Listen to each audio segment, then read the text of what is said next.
Ai, a minha infância foi muito feliz, né? Eu tenho muita memória. Você nasceu em Piracicaba? Eu sou piracicabana. A minha família, tanto lá do pai quanto mãe, é da Paulista. Então, é uma família um pouco tradicional lá, os Duarte. Os Gavas já são mais aqui da Rua do Porto. A minha infância, a minha memória assim, é muito família e muita viagem, né? Meus pais sempre tiveram apartamento na praia, então eu sempre meio que dividi esse lado de infância, a descoberta da adolescência, sempre aqui em Piracicaba e lá. E a minha memória, eu acho que o direcionamento que hoje eu tenho profissional vai muito da minha infância, sabe? De viver no sítio da família, a tradição, sempre importante esse resgate que a família sempre trouxe. É família de italiano, então é a mesa posta, todo mundo junto e as conversas, né? Então, essa é a minha memória, assim, muito feliz. E na praia, qual praia que é? Na Praia Grande. Praia Grande? Na Praia Grande. E aí, assim, sempre. a família em peso, assim, é todo mundo, não? Não, era mais nós, né? Mais de final de semana, que a gente descia quase todos os finais de semana. Então, assim, até a descoberta de pegar onda, pegar. Então, assim, eu sempre tive meio esse lado mais moleca, né? Então, assim, na praia acho que eu me libertava mais, né? Não sei.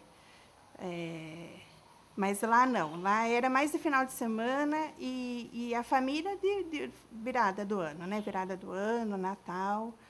Eu geralmente sempre fui muito Caxias, então eu descia, minha mãe fala que minhas férias eram muito prolongadas.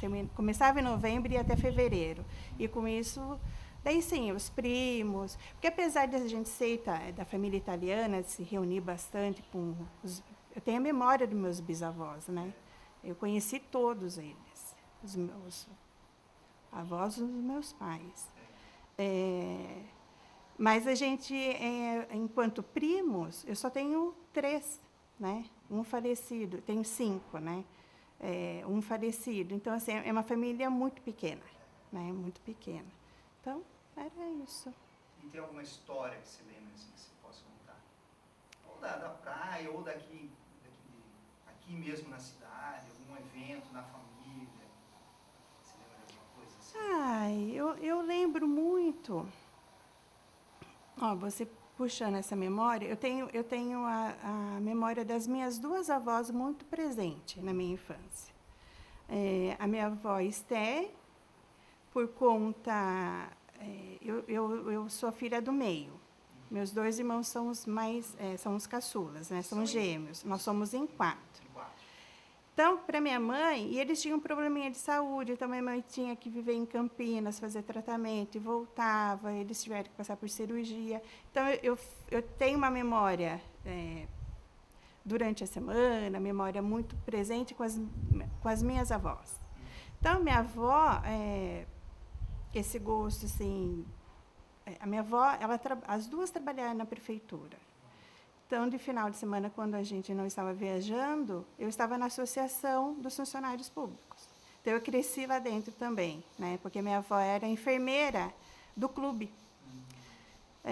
Então, assim, eu tenho essa memória assim, de lembrança mesmo. Então, pegar o ônibus com ela, descer na Independência, fazer todo o trajeto até o clube. Então, eu vivi também um pouco esse lado. E com a minha outra avó, Marta, por parte de mãe, era muito presente, como eles tinham sítio, a família tinha sítio, que da tradição, né, era uma fazenda de imigrantes que eles compraram e depois dividiu e ela sempre teve o sítio. Então, eu tenho essa memória muito de ir para Tietê, para Laranjal Paulista, com a minha avó também. Então, acho que é isso. E da praia, de memória, eu acho que é mais essa descoberta mesmo, né? Então, meu primeiro namoradinho é na praia, a primeira bronca não, apanhar mesmo da minha mãe, porque na inocência, falar que estava pegando onda e passei não sei quantas bancas de areia e fui contar para minha mãe como se fosse uma grande coisa e apanhar, né? Porque depois aí eu descobri que era perigoso. Então, assim, na praia era mais essa vivência mesmo de adolescência, né? Mas a infância acho que é mais marcada com a família mesmo. E essa adolescência, assim, aí começou os namoradinhos, tudo começou assim, teve esse primeiro momento na praia, né? Na praia. Mas aí você Depois... ficou com ele por um tempo ou não?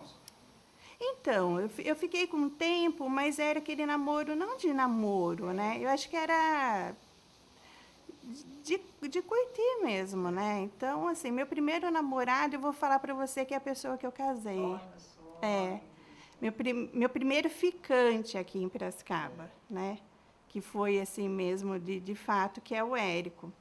E eu acho até bonito ele contar a história nossa nesse sentido, porque meu primeiro namoradinho foi na praia, mas o primeiro ficante foi aqui, depois de um bom tempo que a gente se encontrou e depois nunca mais a gente largou.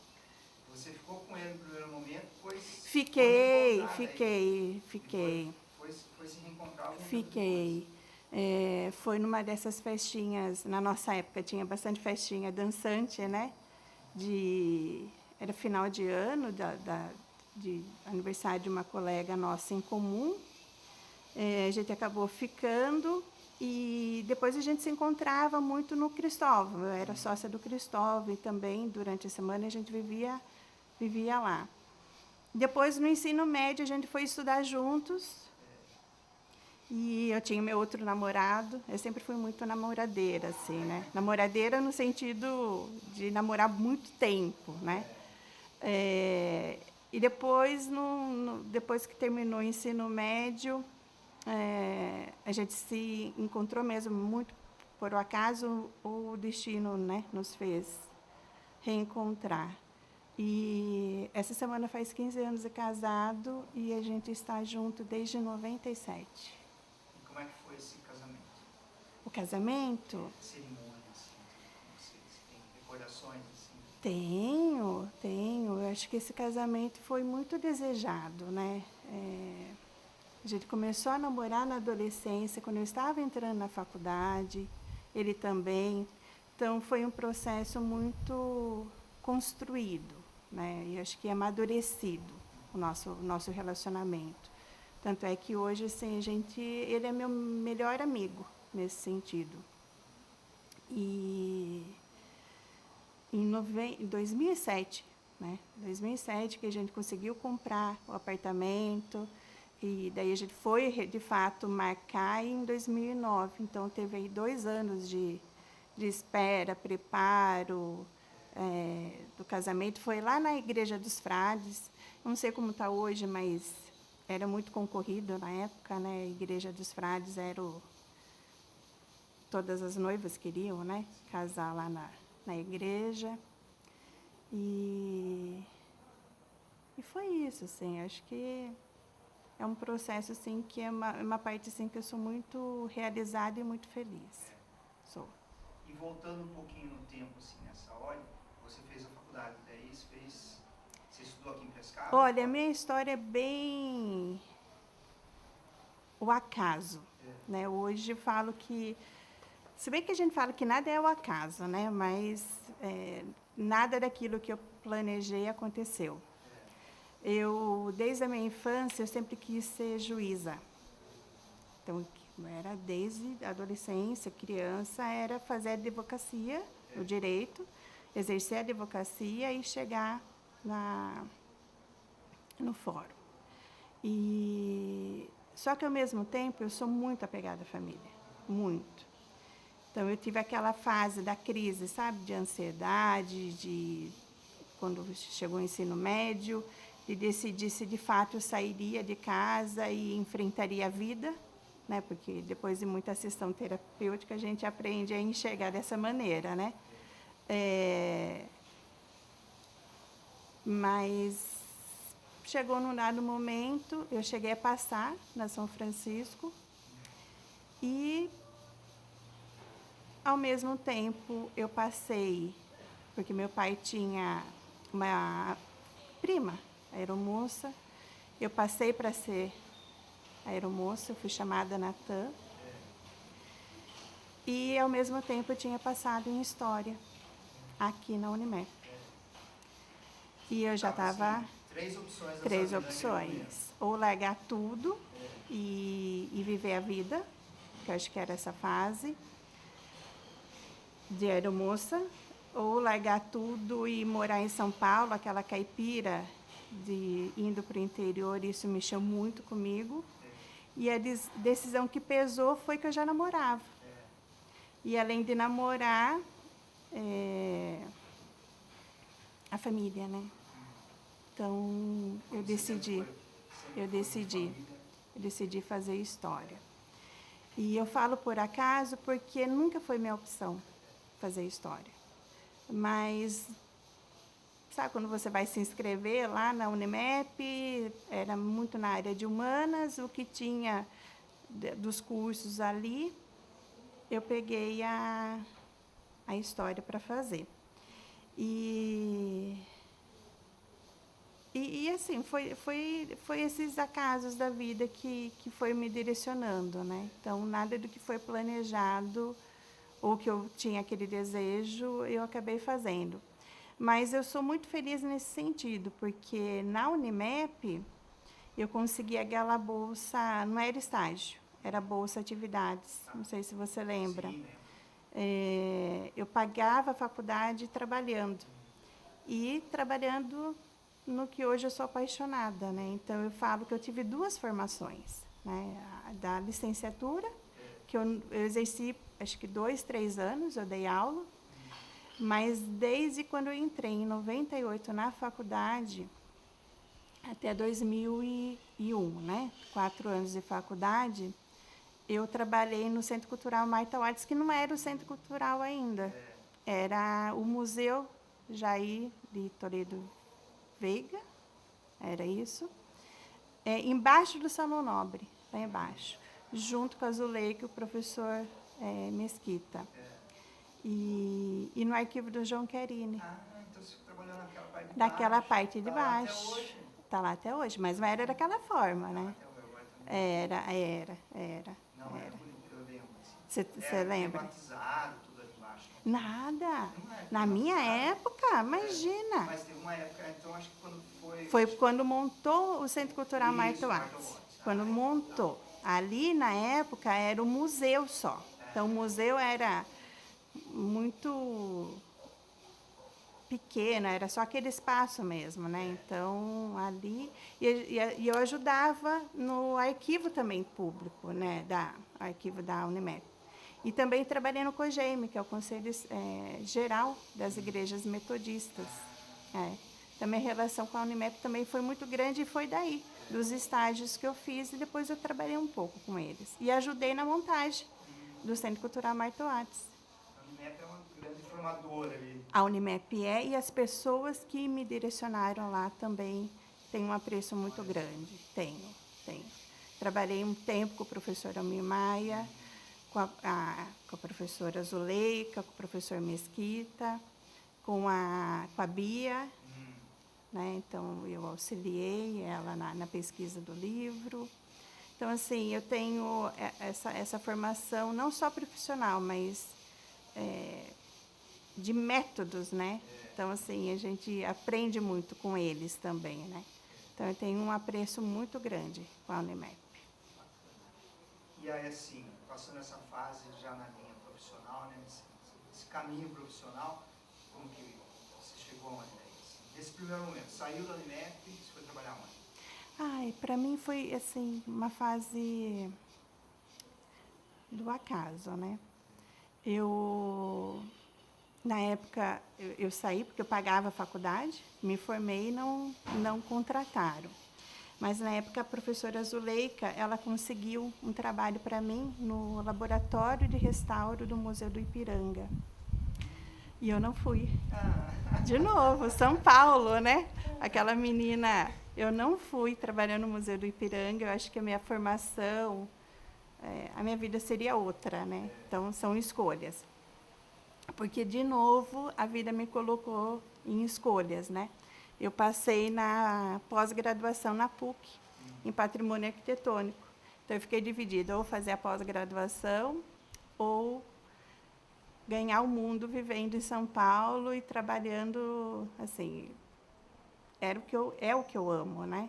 Mas eu optei por fazer patrimônio arquitetônico. Então, a minha formação é em História e a especialização em Patrimônio. Na PUC. Na PUC, em 2002, 2003. E com isso eu comecei daí a trabalhar dando aula, fui na formação, trabalhei um bom tempo no Museu Prudente de Moraes, nesse meio tempo, indo e voltando. Então, minha relação com o Museu Prudente idas e vindas. Então, eu tinha uma relação muito próxima com a professora Maria da Glória, a bisneta do Prudente. E sempre quando tinha alguns projetos, ela me colocava. Então, a gente fez uma exposição grande junto com o IFAM, do centenário de nascimento do Prudente, de falecimento do Prudente, em 2002. Depois, 2003 até 2005, eu trabalhei no projeto de restauro do acervo do Prudente, dando aula ao mesmo tempo, né, meio período. E era em escola pública? Em escola pública. Eu dei aula no João Guidotti e no Melo Moraes. Mas como eu sempre trabalhei na área de patrimônio, de museus, eu comecei com a pontuação 0, né, dando aula. Então, eu sempre fui substituta. Daí, nos últimos anos, lá em 2006, 2007, que eu comecei a ter a minha sala de aula, né? Mas, assim, é uma fase que eu tenho saudades. Eu gosto também, mas não sei se hoje eu encararia uma sala de aula. E é isso, né? Então, em 2005, trabalhando no projeto, substituí a Mônica, que era diretora do Museu Prudente de Moraes. Nesse meio tempo, em 2003, o professor Almir com a professora Maia, né, e a professora Zuleika Mesquita, eles me chamaram para apoiar na montagem do Centro Cultural Marto Watts, acho que pela experiência que eu tinha, mas não teve muita... Foi um apoio mesmo. Projeto lindo, maravilhoso, que todo mundo conhece. E depois eu fiquei trabalhando com o professor Almir Maia no arquivo geral da instituição, organizando um arquivo institucional. Acho que fiquei até 2006. Em 2007, daí que eu começo a minha relação com a prefeitura. Eu começo a trabalhar no CODEPAC, junto com o Marcelo Castione, lá no IPLAP. Então, ele me chamou para converter todas as pastas e os processos do CODEPAC de tombamento em processos administrativos. Então, eu fiz toda essa tramitação e tornar os processos administrativos no CODEPAC. Muito trabalho, muito. No sentido de normas mesmo, né? Então, até então, o CODEPAC, ele fazia os tombamentos, mas acho que em 2006, 2007, ela teve uma normativa a ser seguida, né? Que são os processos. Então, dentro do processo de tombamento, tem alguns documentos que devem constar junto com o dossiê do processo, né? Então, foi essa documentação que eu fui fazer levantamento, desde cartório, BIC, notificações dos proprietários. Então, é pegar, né, e formatar mesmo, né, o processo. Em 2008, eu fui convidada para entrar e ajudar na montagem do Museu Prudente de Moraes. Eu fui convidada porque era o museu... Eu trabalhei no museu, eu falo em 3 fases, né, importantes, assim. Enquanto governo, que daí eu fui contratada naqueles projetos que eu falei para você, em relação ao acervo propriamente do Prudente. E eu falo que essa relação com o Estado era um pouco diferente, porque tem esse distanciamento. Depois eu trabalhei em 2008 com a Campo Ortinari, que é uma UES, é uma organização social de cultura. Na época, ela fazia a gestão, junto com o do Museu Prudente, de 7 museus no interior de São Paulo. E depois eu fui trabalhar, né, enquanto municipal. Mas nessa fase, eu fui contratada mesmo pela CAM. Por que eu fui convidada? Porque eles queriam, a CAM tem uma relação ainda hoje muito próxima com a realidade local. Então, pessoas que têm a experiência, que depois possa ficar e agregar valores ao espaço. Essa é a linha que eles trabalham. E pela experiência que eu já tinha, né, tanto trabalhando na Unimep, depois no Museu Prudente, né, já tinha essa experiência. E junto com aqui, né, na prefeitura, esse convite veio. E acho que foi a experiência assim, mais bacana na minha vida em relação à formação mesmo, à qualificação.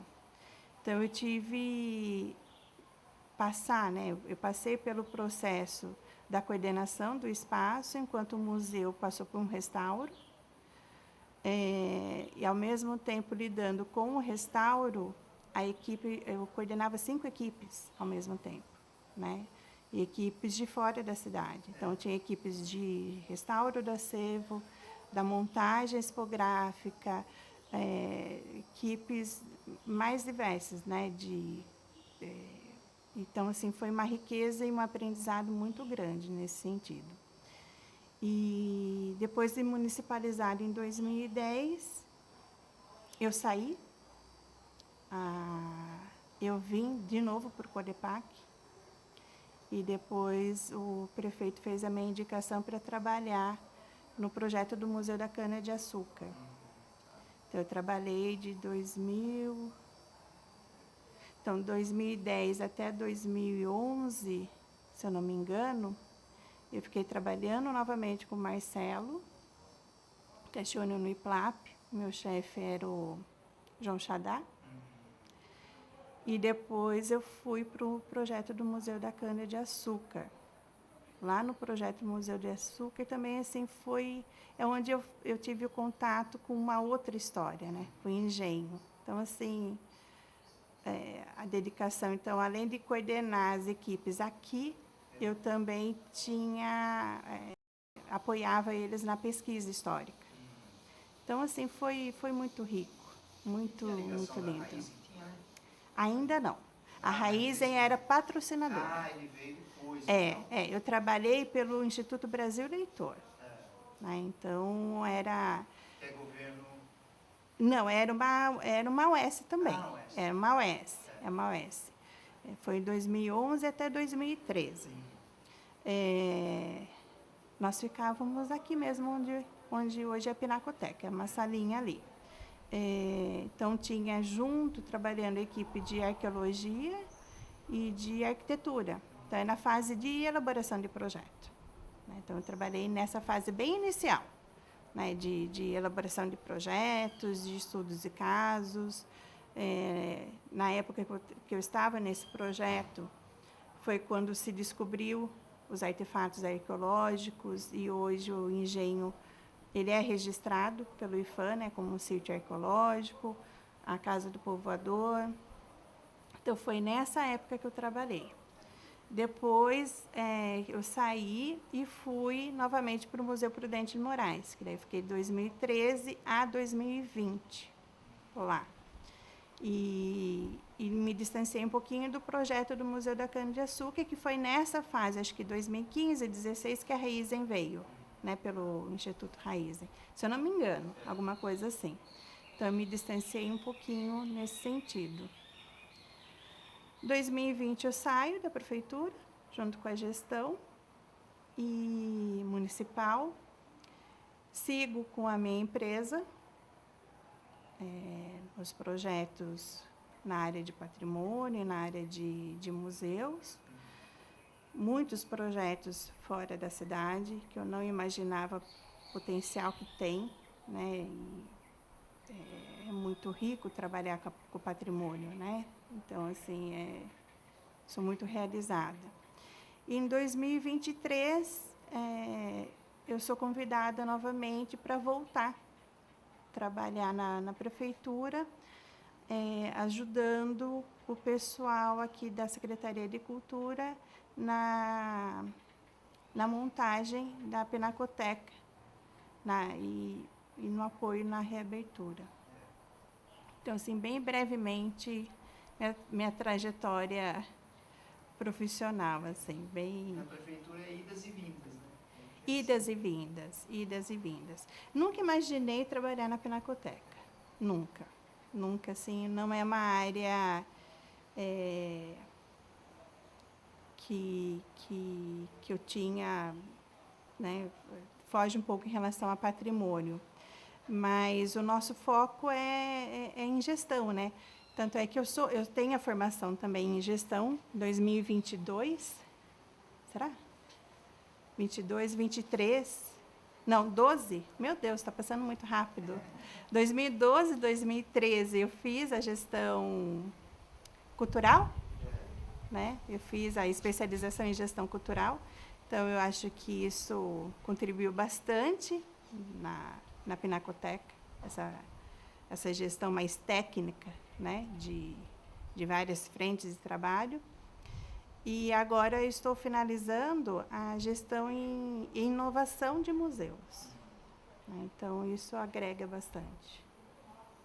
E esse cotidiano na Pinacoteca, assim, tem muita atividade, né? Tem bastante coisa. Tem. Mas eu acho que é um pouco do meu perfil. Porque no museu também a gente tinha muitos... eu falo que não é muito trabalho, são várias frentes de trabalho, né? Então, é cuidar de acervo, é cuidar da formação do programa educativo, é comunicar, extroverter em relação às exposições. Então, eu acho que é mais do meu caráter e a minha forma de atuação e gestão, que é muito parecida, né? É muito parecida nesse sentido. Porque trabalho tem. Eu falo que a grande diferença entre o Museu Prudente e a Pinacoteca em relação à gestão, e a qual foi um desafio muito grande para mim, nesse sentido, é a questão da localização. Porque isso agrega a questão de público, né? No museu, nós temos que propor algo para atrair público, né? Hoje a gente trabalha muito com a questão de formação de público. Na Pinacoteca, não. Na Pinacoteca é o contrário. Nós temos o público visitante e nós temos que propor as atividades para esse público. Teve acertos e teve erros, né? Mas eu acho que o que vale é o que fica. E o resultado positivo, não somos nós que falamos, né? É o público em relação à avaliação de público que a gente faz, né? Esse retorno, assim, bem positivo. E quando a gente fala público, não é o público visitante, não. É o público mais diversificado que existe, né? Então, nós temos aí, eu estou falando da classe artística, estou falando do público visitante, estou falando do turista, eu estou falando de quem consome e de quem produz a arte. Então, assim, foi um desafio que acho que foi positivo nesse sentido. E, fora isso, é o mesmo trabalho, né? É cuidar do acervo, que o acervo é rico, maravilhoso. E isso a gente colocou no museu, a gente colocou aqui. O educativo, que faz parte, e é um dos pontos mais importantes para mim, que vem dessa formação, né? Não posso deixar, né? Eu sou professora, eu sou formada em História. Então, para mim, é um dos eixos mais importantes. E manter os salões oficiais, né? E, além dos salões, o desafio de ter as exposições que fale e dialogue com esse público que consome a arte. Então, foi um desafio bacana, que finalizamos. Parabéns pelo trabalho. Tá. História nós temos bastante, mas uma que é muito sensível para mim e que mostra muito da importância em relação ao nosso trabalho de bastidor. Quando a gente trabalha com acervo, principalmente de valor histórico, é muito conceito nesse sentido. Então, um objeto, por exemplo, um relógio ou uma carteira, que é o objeto que eu vou relatar aqui. Para nós, no dia a dia, é uma carteira. Estragou, você joga fora, compra outro. Quando a instituição museológica, o Espaço de Memória, recebe, ela deixa de ter a função social e ganha a função de memória e de preservação, né? de museológico, a gente fala, passa a ser um acervo, uma peça museológica, um objeto museológico. Por que eu estou falando isso? Porque me tocou muito um fato, né? Dentre outros. Além das cartas, né? Do Prudente, que é muito pessoal, mostra muito da personalidade, do caráter.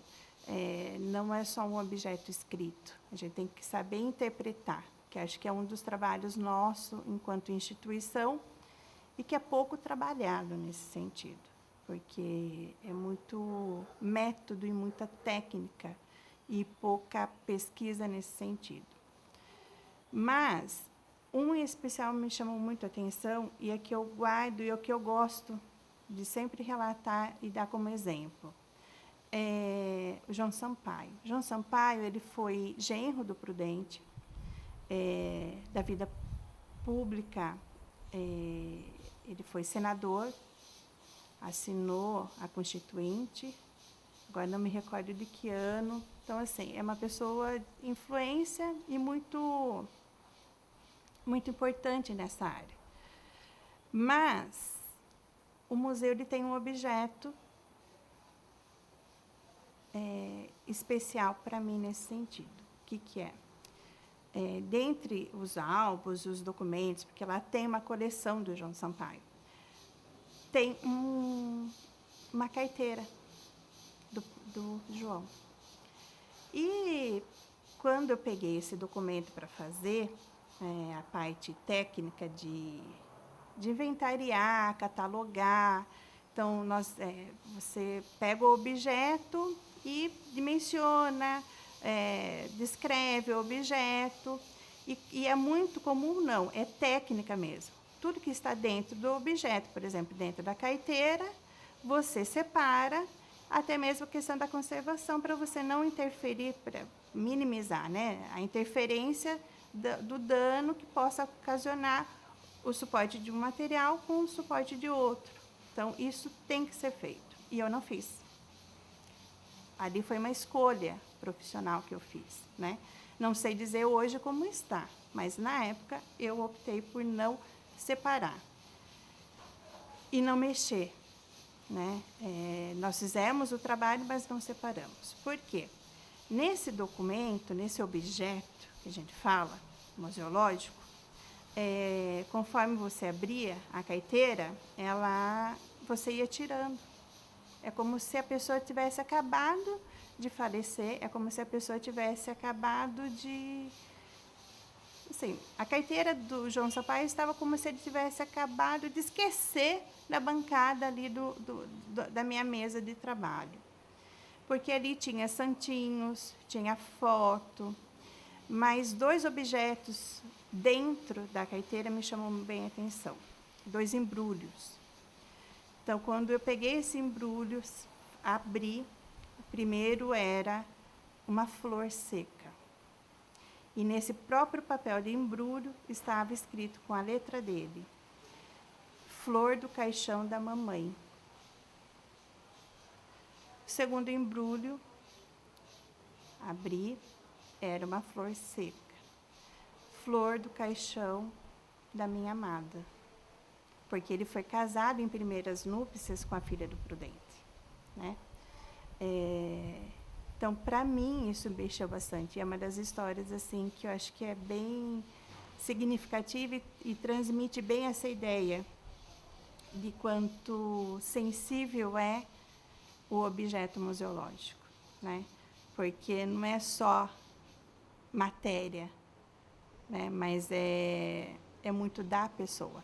Então, aquela pessoa notória, né?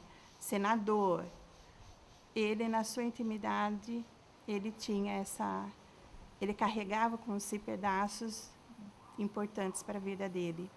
E eu não me senti profissional o suficiente para separar, porque quem seria eu para separar isso, né? Então, eram umas histórias assim que eu gosto de relembrar, que eu acho interessante. É muito sensível, muito. Tem outras histórias também, né? Tem outros casos assim também, mas esse é o que eu gosto de estar relatando, assim, como até um exemplo são dilemas no dia a dia de bastidor que ninguém sabe, ninguém conhece e ninguém relata, né? Assim como tem no Engenho, assim como tem todas as outras linhas e trabalhos que eu fiz. Então, assim, por isso que eu acho que eu sou um pouco feliz nesse sentido. Não é só um trabalho técnico, né? É um trabalho sensível nesse sentido.